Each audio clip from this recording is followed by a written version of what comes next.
Graça e paz, irmãos e irmãs. Estamos iniciando mais um encontro pastoral e é muito bom estar com você nesta tarde, em mais um momento especial, onde nós vamos estar nesta tarde debatendo um tema muito importante, muito significativo, que é as marcas da verdadeira igreja. E está aqui para debater conosco o pastor Fábio. Por gentileza, cumprimente os irmãos que estão conosco, pastor Fábio. Boa tarde, queridos, e saudamos a todos com a graça e a paz do Senhor Jesus. Também está conosco o pastor José Edson. Por gentileza, reverendo, cumprimente os nossos queridos irmãos. Graças e paz, queridos, da parte do Senhor Jesus. Mais um debate. E como sempre, o pastor Wallace, que vai estar cumprimentando e saudando e registrando aí a presença dos amados irmãos. Pastor Wallace, os seus cumprimentos. Graça e paz, amados, uma boa tarde para todos, Deus abençoe. Louvamos a Deus pela realização de mais um encontro pastoral e penso, pastor Edson, trazendo uma temática muito importante, porque é indispensável que você conheça o verdadeiro para que você aprenda a rejeitar o falso. Amém. O pastor Wallace é sempre muito direto. Pastor, quem já está conosco? Estamos aqui com o nosso irmão querido, o presbítero Clóvis, nossa irmã Kilma Lima, também Patrícia Ferreira, o nosso irmão Robson, dona Heraldina já está aqui dando shalom, o Expedito Félix, João Aragão, nosso diácono, Cláudia Lima, Fernando Bernardo, sempre presente conosco, e a nossa irmã Margarida Fausto, dizendo: Deus abençoe nossos pastores, saúde e paz. Deus abençoe também a sua vida, Margarida.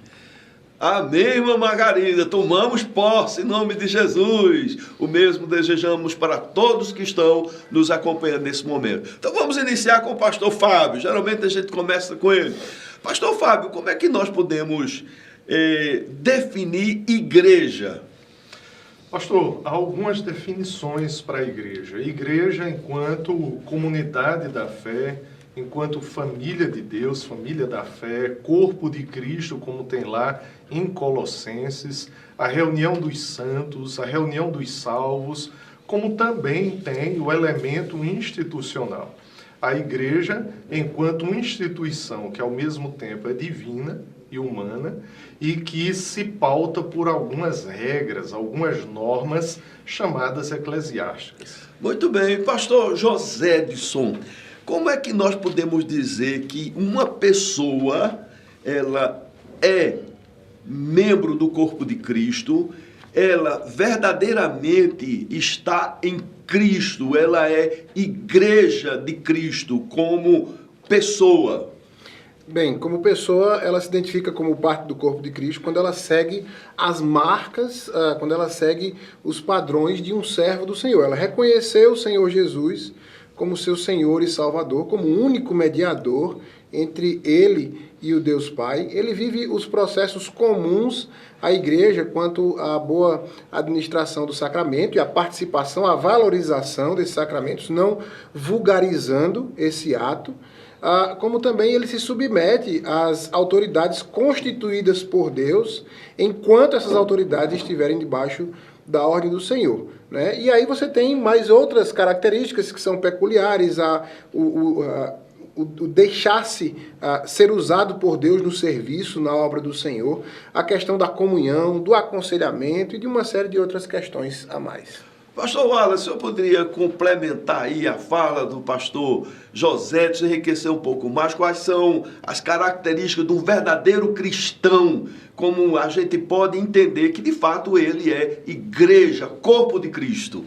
A Bíblia fala em Efésios, né, do plano de Deus de salvação e de resgate daqueles que creem no Senhor Jesus. E lá em Efésios capítulo 2, versículo 19, diz que nós somos agora feitos família de Deus. E eu acho que nada mais interessante de nos identificarmos como igreja, como corpo, senão esta declaração da Bíblia de que em Cristo nós somos família de Deus. Amém. Pastor Fábio, o pastor Josédson falou de que uma coisa importante é a pessoa confessar Jesus Cristo como seu Senhor e seu Salvador pessoal, além de se ter uma vida de santificação, né, pastor? Mas essa santificação aí não tem uma característica de obra meritória, não?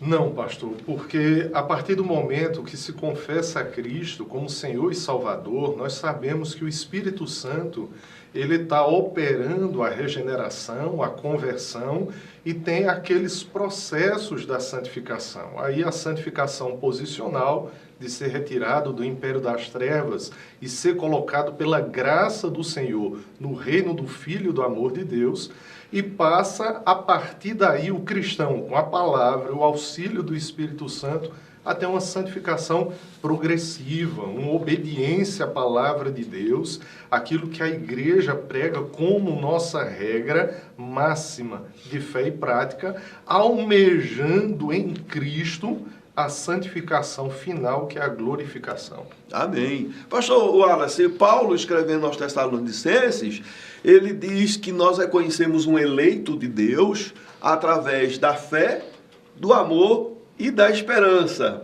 A fé é abundante, operante, o amor abnegado e a esperança firme. Essas características, elas são já por si só definidoras de se uma pessoa é realmente um eleito, um escolhido de Deus, é a igreja do Senhor? São marcas importantes que precisam ser averiguadas na vida daqueles que se consideram igreja de Cristo, mas acredito também que outras marcas, como por exemplo, já foi citado aqui, a questão da santidade, a questão de perdoar o próximo e também a questão do amor e do apego à palavra de Deus. Porque entendo que uma pessoa que se diz parte da igreja e, por exemplo, ela não tem apetite pela Escritura, ela não tem disposição para perdoar, ela não tem disposição para viver uma vida de santidade. Então, mesmo que ela se diga com esperança, com fé e com amor,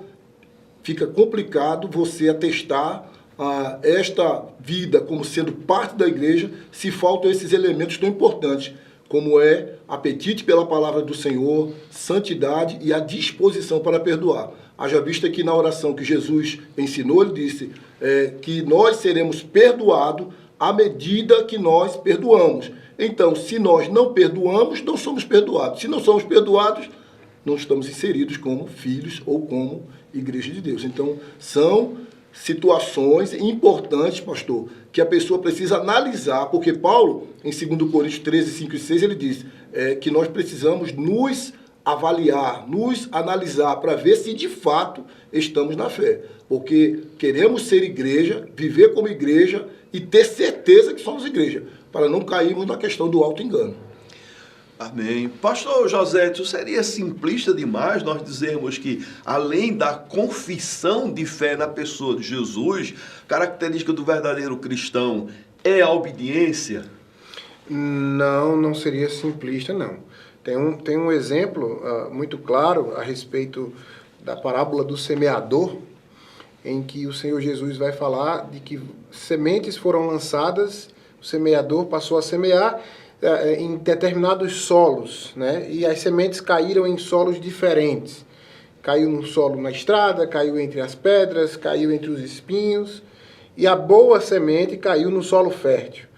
E o resultado desta boa semente caindo no solo fértil é que ela cresceu e multiplicou e deu frutos, né? Então, o simples declarar, e aí a parábola da semeadura, ela está intimamente ligada à palavra de Deus sendo lançada a um coração que está como um solo fértil, preparado pelo Espírito Santo para receber aquela palavra e assim frutificar, o que é característica de alguém que é parte do corpo de Cristo.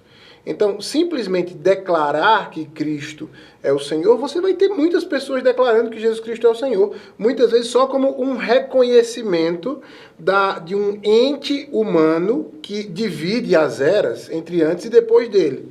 Mas não como alguém a quem eu devo obedecer, a quem eu devo me submeter, alguém a quem eu devo amar, e assim sendo frutificar como parte do corpo de Cristo. Então, somente declarar, muita gente só declara, mas é preciso que se tenha uma submissão àquele que é o ungido de Deus, que é o Senhor, sobre todas as coisas, o Senhor Jesus. Posso falar?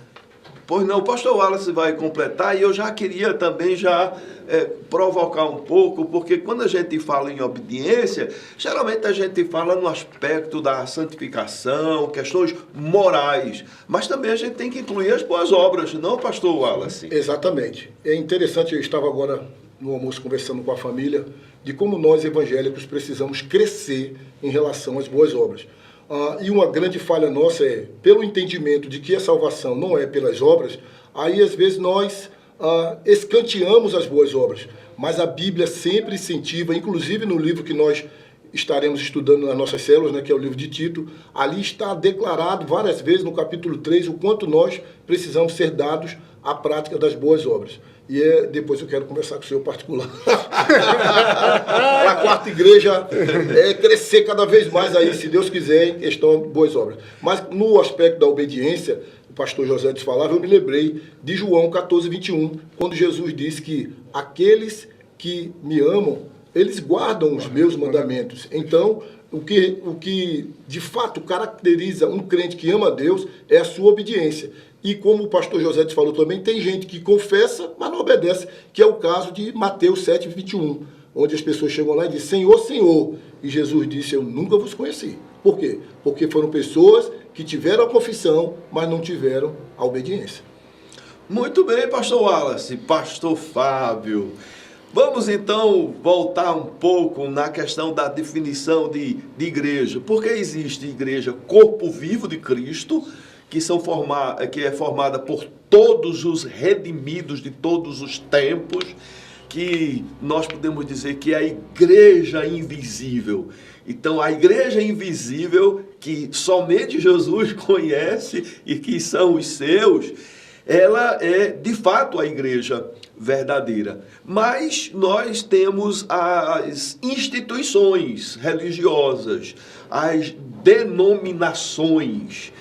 E nós precisamos pontuar e ter alguns embasamentos para identificar se aquela instituição religiosa, aquela denominação, de fato ela é responsável, ela tem essa característica de igreja verdadeira. O irmão podia falar um pouco dessa distinção entre igreja corpo de Cristo, corpo vivo de Cristo, e a instituição também como igreja. Isso.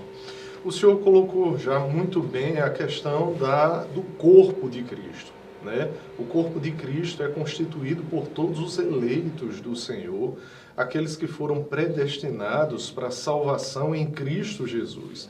E aí nós fazemos uma distinção dentro da teologia reformada sobre a igreja visível, igreja invisível. Igreja visível é a igreja local, a igreja espalhada por toda a terra. A igreja invisível é, de fato, a dos predestinados, eleitos em Cristo Jesus, e que só o Senhor sabe.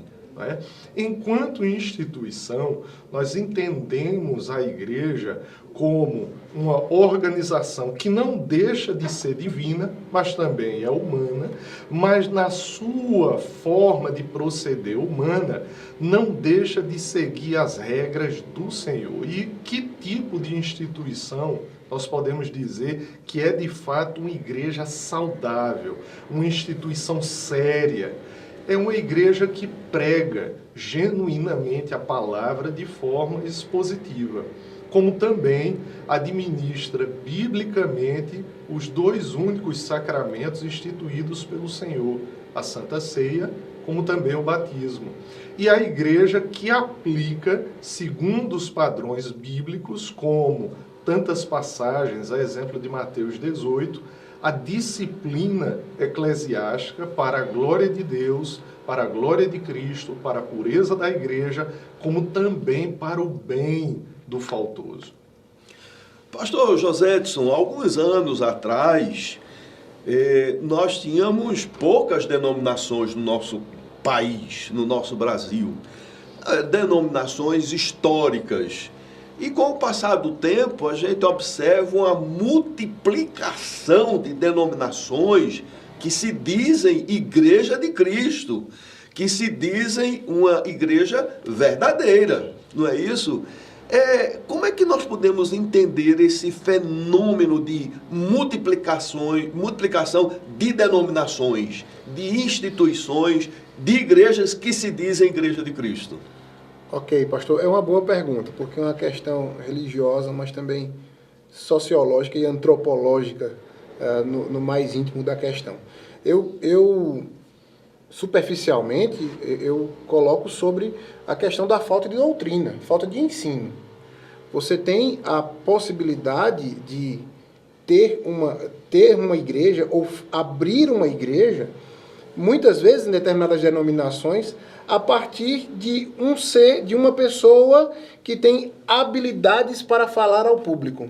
E aí essa pessoa é ordenada pastor e ela é dada a abrir uma nova denominação. Quando eu pastoreei no Pará, por exemplo, era quase que literal você ter, em algumas cidades, uma igreja em cada esquina. Porque você tinha um membro que discordava de determinada palavra do seu líder e que simplesmente não buscava conhecer. Ele partia para abrir uma outra igreja. E aí você tem um boom, né, de igrejas que cresce, que se espalha, e muitas delas também, que muitas vezes não são contabilizadas, que se apagam também com o tempo. Mas é justamente essa falta de doutrina, de aprofundamento na palavra do Senhor. O ensino, o que a gente chama de catequese, né, do aprender, do buscar a palavra do Senhor. Creio eu que inicialmente é isso. E aí deixar de lado essas marcas que o pastor Fábio bem colocou aqui, né? Um exemplo que eu coloquei agora é a negação da disciplina, dos primeiros passos da disciplina, da repreensão, de você ter uma conversa com a sua liderança e ouvir uma orientação e simplesmente dizer, não, eu sou filho do rei, eu não posso ser repreendido, como alguns dizem, né? Eu não posso lidar por essa forma. Então, você tem um descuido eclesiástico junto a essas pessoas que dá a eles a liberdade e o entendimento de que podem abrir igrejas, e aí a questão doutrinária e teológica vai cada vez mais se perdendo ao longo do tempo. Pastor Fábio, são tantas denominações, são tantas igrejas, que nós precisamos ter uma referência muito sólida de que igreja tem as marcas de uma igreja verdadeira. Daqui a pouco a gente volta com o irmão, mas antes o pastor Alice vai estar cumprimentando os irmãos, lembrando dos 3 Cs. Quais são eles, pastor? Curtir, compartilhar e comentar, para que o YouTube possa entender o nosso conteúdo como relevante e essa mensagem chegue mais longe. E como é relevante esta mensagem sobre as marcas da igreja verdadeira. Ainda pegando o gancho aqui, pastor, eu acredito também, como o pastor Fábio disse, que a pregação fiel das Escrituras é um fator determinante para que as pessoas possam reconhecer a igreja como verdadeira. Dentro desse fenômeno de criação de igreja, de aparecimento de tantas igrejas, o que a gente mais vê são pregações absolutamente distantes da Escritura. E eu acho que nós, como aqueles que estão buscando, pela misericórdia de Deus, levar a sério a pregação do Evangelho, precisamos alertar as pessoas que estão aí incautas, distraídas, a procurar uma igreja que seja de fato bíblica, uma igreja que fala as Escrituras, que lê o texto, que explica o texto, que aplica o texto, para que você não fique sendo enredado com ideias humanas. Então, considere muito esse aspecto da pregação fiel, para que você identifique uma igreja como saudável e como verdadeira. Estão aqui conosco, chegaram também aqui a Jocinice Barros. Boa tarde, irmãos, a paz de Cristo. Solange Félix, essa aqui é gente boa demais. Chegou também Heleno Cordeiro, nosso irmão Heleno Cordeiro, Deus abençoe. Luciene Vasconcelos, gente boa também. Primeira, Jurandir, nosso diácono querido. Sânia Barbosa, Lúcia Barros, Patrícia Ferreira, Rosemary Moraes, Silvia Soares, Cirlande do Carmo, Deus abençoe a nossa irmã. Dona Jane Chianca diz, muito bom aprender mais, sempre mais. E o Fernando Bernardo, Paulo exorta os membros da igreja a pensar em coisas honestas. Ele está citando aqui Filipenses 4:8. Nosso diácono Gilmar Vigino e o nosso irmão Rodrigo Lira. Que Deus abençoe a todos. Amém. Quero provocar a irmã Cirlane. Manda a sua pergunta, irmã Cirlane, para o pastor Fábio, daquela bem elaborada. Pastor Fábio, vamos então voltar a essa questão. São tantas igrejas, são tantas denominações que nós precisamos ter referências sólidas de que igreja é a igreja verdadeira. Existe uma igreja histórica, a mais antiga, podemos assim dizer, em certo sentido, que é a igreja romana, que algumas pessoas geralmente se refere à igreja católica. E eu entendo que é uma referência errônea, porque a igreja de Jesus Cristo, a verdadeira igreja, a igreja de Jesus, ela é católica no seu nascedouro, né? Porque Jesus nasceu, ele instituiu a sua igreja para ela ter presença no mundo todo, para ela ser universal, para ela estar presente em todos os lugares. Então, geralmente se refere a essa igreja romana como igreja católica, mas apenas é um aspecto da verdade, porque na realidade a grande identificação da igreja romana é ela ser romana. Explica aí um pouquinho da história do surgimento da igreja católica apostólica romana. Por gentileza, pastor. Pastor, voltando um pouquinho em relação à igreja primitiva, porque a igreja católica, ela se autodenomina como continuadora da igreja primitiva. Né? Ela afirma que ela é sucessora dos apóstolos. Só que nós sabemos que não. Na verdade, a igreja católica termina surgindo a partir do século IV e V. Os historiadores protestantes falam que já é a partir daqueles éditos, daqueles decretos que permitem a adoração cristã, mas que, na verdade, tornaram o cristianismo como uma religião oficial do Império.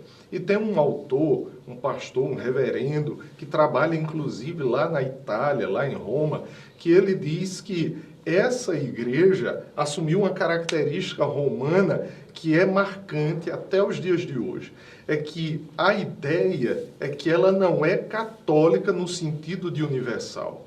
Ela é imperial, tanto quanto foi o Império Romano. E ela é sediada lá no Vaticano, no contexto de Roma, e ela assume características do Império Romano.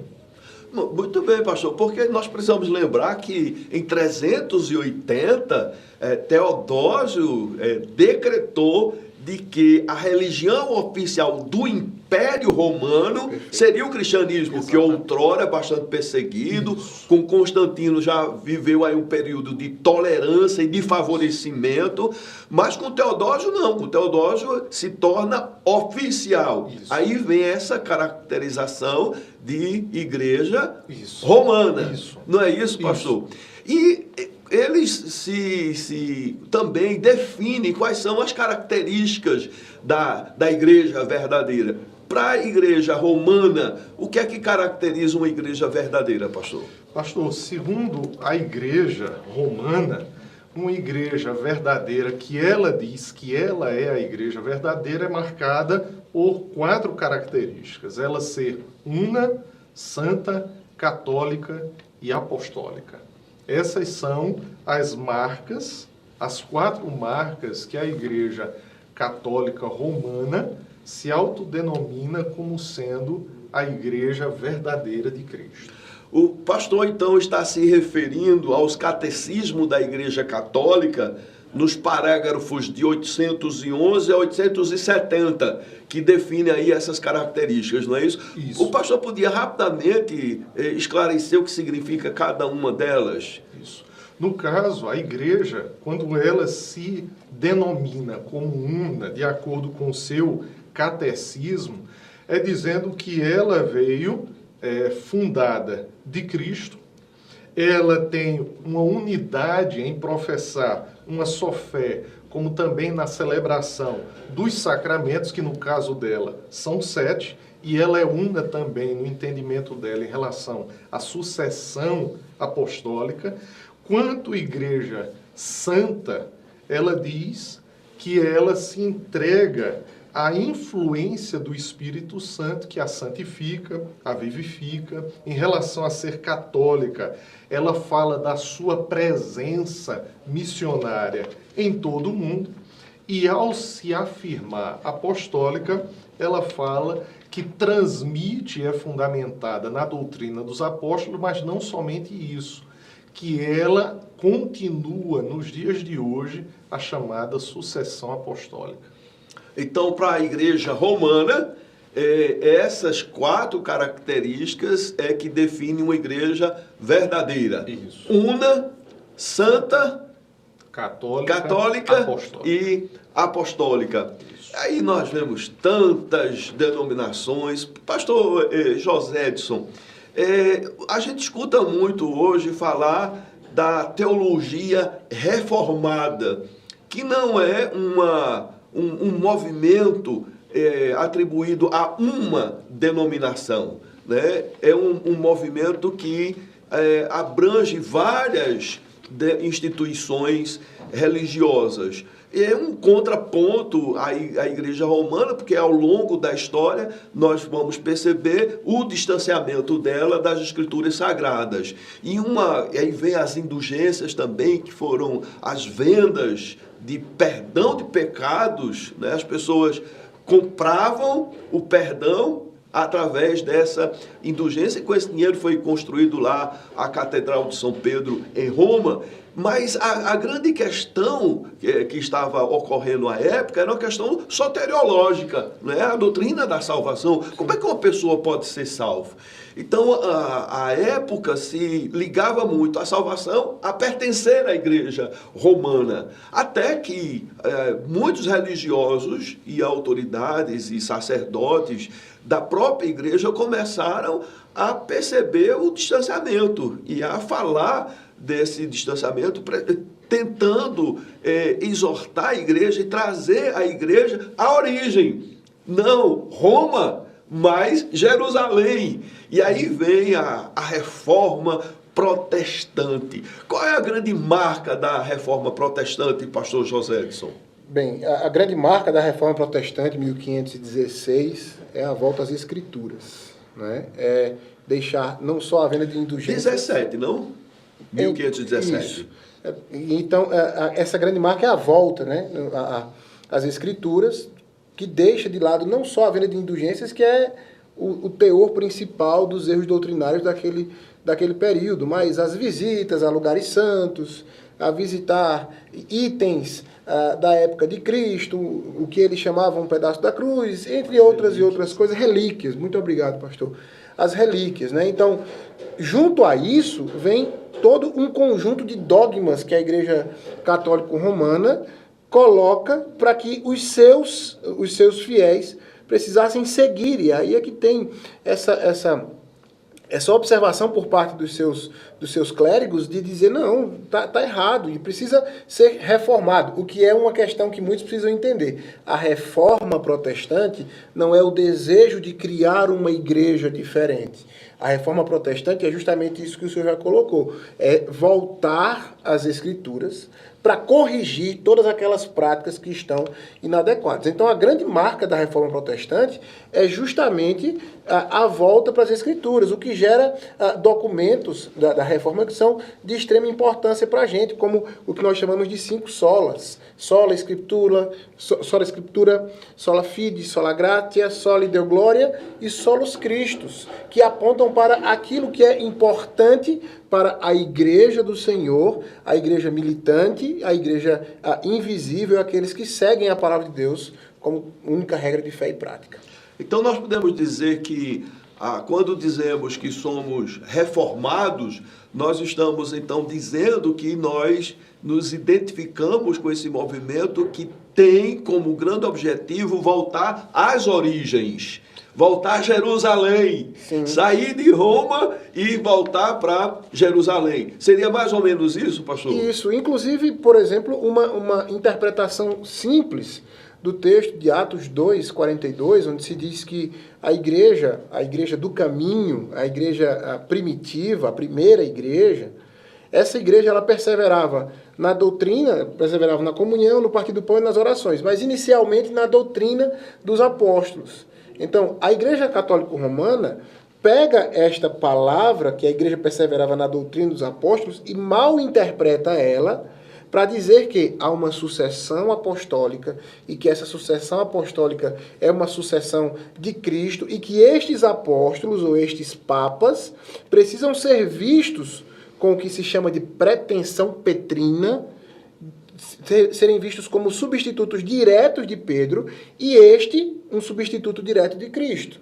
Quando, na verdade, o que o texto de Atos 2:42 está dizendo é que a igreja perseverava naquilo que os apóstolos ensinavam, que nada mais era do que um reflexo do que Cristo ensinava.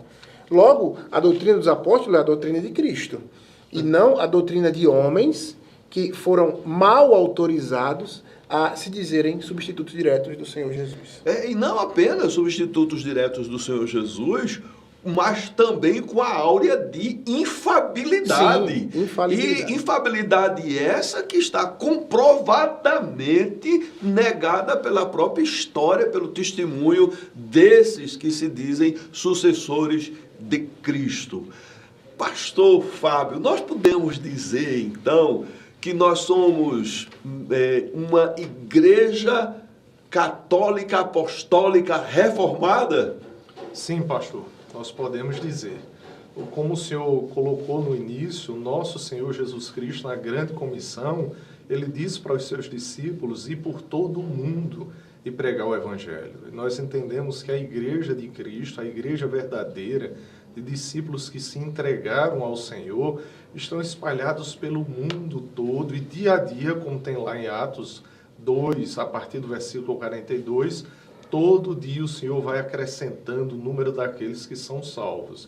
Ela é católica, ela é universal, ela é apostólica, porque, como bem colocou o pastor José, Atos 2:42 diz que a igreja primitiva, e não somente ela deveria ser fundamentada na doutrina dos apóstolos, mas em qualquer época a igreja de Cristo precisa estar fundamentada na doutrina dos apóstolos. E nós somos herdeiros da reforma protestante, do movimento reformado. Muito bem. Meus irmãos, a hora já acabou, mas passou muito rápido e nós só estamos no começo do debate. A irmã Cirlândia aceitou a provocação e fez uma pergunta. Mas, minha querida irmã, por conta do tempo, vamos deixar para a próxima sexta-feira, que nós vamos continuar debatendo essa temática. Mas para nós fecharmos esse nosso debate de hoje, eu gostaria que o pastor Fábio, mais uma vez, e nós vamos estar reiterando esta afirmação, nos diga, pastor, quais são, apenas citando e definindo um pouco, assim, resumidamente, quais são as marcas de uma verdadeira igreja. Você que está nos ouvindo, que está em outros lugares, que está vivendo um outro momento e gostaria de ter uma segurança de se estar fazendo parte mesmo de uma igreja autêntica, de uma igreja verdadeira. Quais são as marcas de uma igreja verdadeira, pastor Fábio? Pastor, uma igreja que está fundamentada na palavra. Ela não sai da palavra, ela prega expositivamente, com fidedignidade, a palavra do Senhor. Uma igreja também que administra biblicamente, como instituído por Cristo, os sacramentos do batismo e da ceia do Senhor. E uma igreja que aplica a disciplina para a glória de Deus, a pureza da igreja, mas também para o bem do faltoso, querendo a redenção, a salvação dele e a unidade dele no corpo de Cristo. Pastor Wallace, já vou fazer uma provocação, a gente vai estar discutindo mais esse assunto, mas qual a mensagem que o senhor tem para os desigrejados? Diga aí, pastor, qual a sua palavra? Para os desigrejados eu digo, saia dessa condição, porque não existe cristianismo fora ou a parte da igreja. O próprio texto de Hebreus 10, 25 diz que nós não devemos deixar de nos congregar, de estarmos ali para realizarmos as mutualidades do Evangelho, de amar uns aos outros, perdoar uns aos outros, servir uns aos outros, dar suporte uns aos outros. Eu também queria aproveitar esta oportunidade que o Senhor me deu e dizer, baseado no que nós conversamos aqui hoje, que a igreja verdadeira tem como cabeça Cristo, como fundamento Cristo, como único mediador o Senhor Jesus Cristo, o Espírito Santo como consolador. Então, se você se vê numa igreja cujas essas marcas não são encontradas, bem direto, saia e procure uma igreja bíblica e procure uma igreja verdadeira para que no último dia você não seja decepcionado. Procure uma igreja que tenha as marcas de uma igreja verdadeira que foram mencionadas aqui nessa tarde. E que Deus abençoe a sua vida. Eu li certa vez, não procure uma igreja próxima da sua casa.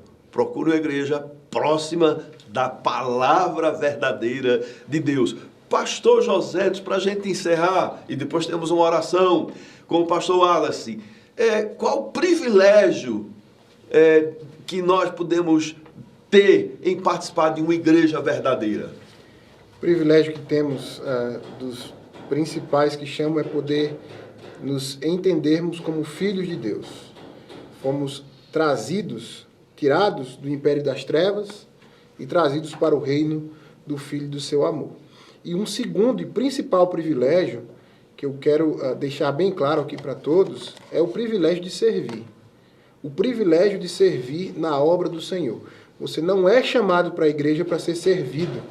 Você é chamado para servir, trabalhar na obra do Senhor, servir ao Senhor nas mais variadas áreas de atuação. É um riquíssimo privilégio que nós precisamos valorizar. Muito bem, então vamos agora à nossa oração com o pastor Wallace. Nosso Deus, nós te louvamos por nos oportunizar, trazermos nessa tarde um tema tão importante, esclarecedor e ao mesmo tempo desafiador. Contamos com a tua graça, Senhor, para que pessoas sejam ajudadas e livradas do engano e do auto-engano. Que o Senhor, com o teu Espírito, possa esclarecer mentes, esclarecer corações de pessoas que possivelmente estejam envolvidas em igrejas falsas. A nossa oração é que o Senhor tenha misericórdia e que o Senhor, pelo teu Espírito, abra os olhos dessas pessoas. E que o Senhor nos dê ousadia e coragem, Pai, para que possamos continuar proclamando as marcas da igreja verdadeira, proclamando a tua palavra com fidelidade e sempre na dependência do teu Espírito Santo. Que a tua misericórdia seja sobre a nossa vida e que o Senhor nos encoraje a proclamarmos a verdade libertadora. Abençoa aqueles que estão sofrendo com enfermidades, com problemas pessoais, familiares, angústias, aqueles que estão em lutas com pecados, que o Senhor traga socorro, libertação, milagres e graça. Em nome de Jesus. Amém. Amém. Amém. Meus amados, baseados no Salmo 144, versículos de 12 a 14, eu peço que você receba esta bênção. Que nossos filhos cresçam saudáveis e nossos jovens sejam fortes e preparados. Amém. Que nossas filhas sejam seguras e confiantes, como pilares firmes e elegantes. Amém. Que nunca falte comida em nossas casas. Amém. E que nossos recursos se multipliquem. Amém. Que nossos trabalhadores sejam fortes e eficientes. E que nossas ruas sejam seguras e tranquilas, sem violência ou desordem. Amém. Em nome de Jesus. Shalom, meu querido. Amém. Tenha uma semana, um final de semana abençoadíssimo. E amanhã nós vamos estar aqui na igreja com uma peça teatral, Igreja S.A., tudo convergindo para a temática. E no sábado, dia 29, nós vamos ter uma palestra muito importante para a família, para os casais. Você é o nosso convidado especial para estar conosco nesse final de semana. Deus te abençoe. Shalom! Louvor, adoração, estudos. Encontro pastoral. Oração e ensinamentos. De segunda a sexta às 13 horas em nosso canal no YouTube. Acompanhe e seja edificado. Encontro Pastoral, um programa da 4ª Igreja Presbiteriana em Garanhuns.